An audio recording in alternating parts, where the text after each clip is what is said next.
I know there's a lot of breaking news, and it seems like every day the church is constantly receiving new attacks. Statues being pillared, churches being burnt down, even missions, and as of late, a cathedral.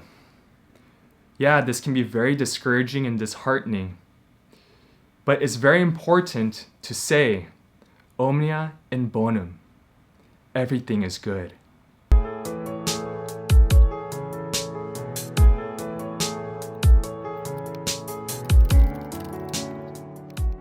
You might be thinking, how is this good?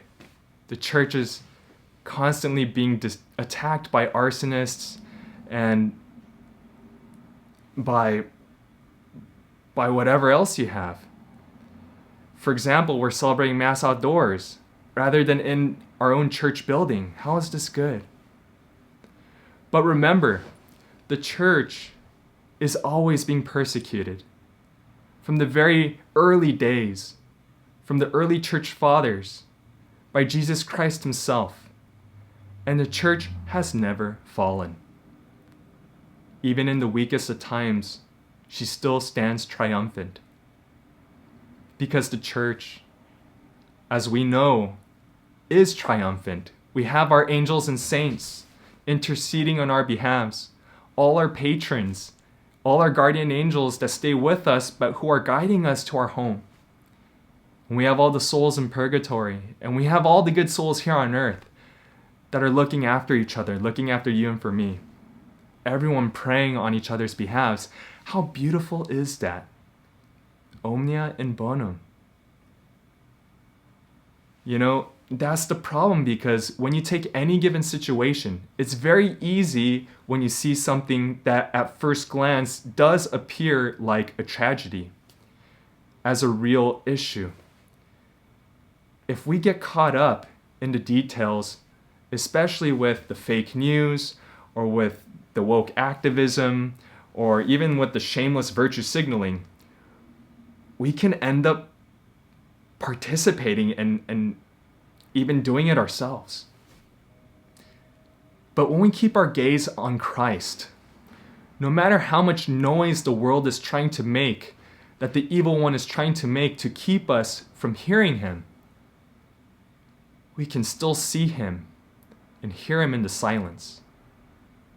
And he shows us, reminds us, that even in that, Omnia in Bonum. I mean, take for example, we have our outdoor Mass. In this outdoor Mass, it can be discouraging that, yes, we don't have a marble altar with the altar stone and a beautiful sanctuary with a church with stained glass windows, a beautiful organ, vaulted ceilings, and all the whistles and bells and whatever else you have. But we still have Jesus Christ himself. And that's it. We're on the winning side. The team that's already won. And so long as we have him, the world could take everything else away. Because everything is fleeting. As the gospel reminds us, the weeds and the wheat will one day be harvested. Sure, they grow up together. Sure, you can have a lot of weeds that cover your gaze from seeing beyond. But so long as we know with confidence that the one who has adopted us as his fellow children will receive us one day as the reference of the gospel, into his barn, into our eternal home, the kingdom. They could take everything else away. That's fine. I think about when Jesus Christ was suffering, and during his entire passion especially, he was always caring for his children. And as he saw all those seemingly quote-unquote enemies who were persecuting him on his way to Mount Calvary, he still said, "Father, forgive them, for they do not know what they do." He forgives because he knows that these children are just negligent of the reality of his incarnation, of his mercy.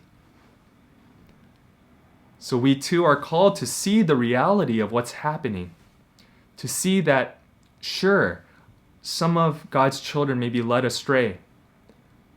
Even we ourselves might be led astray, especially in the minute details.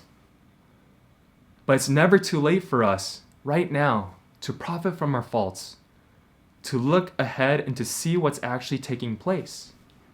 For us to make a choice of whether or not we want to follow Christ, no matter what the cost.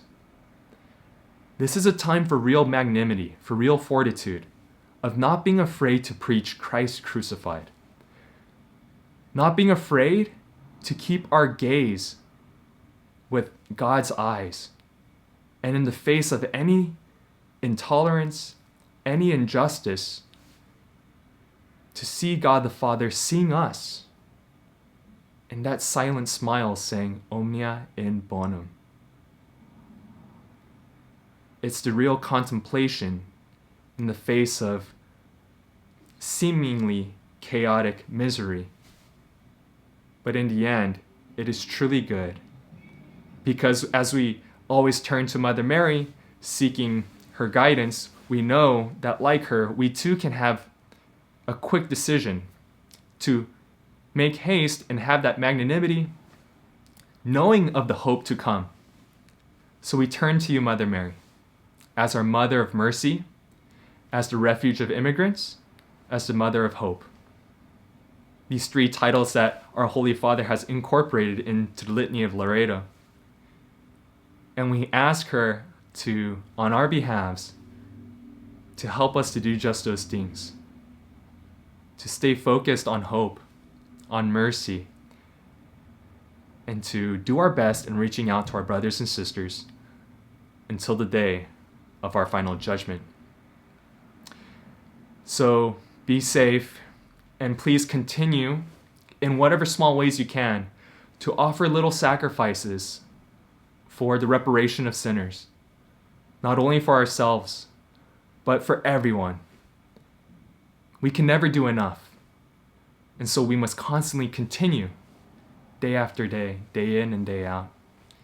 May we do our little part to help carry that cross until we follow him in the kingdom of heaven.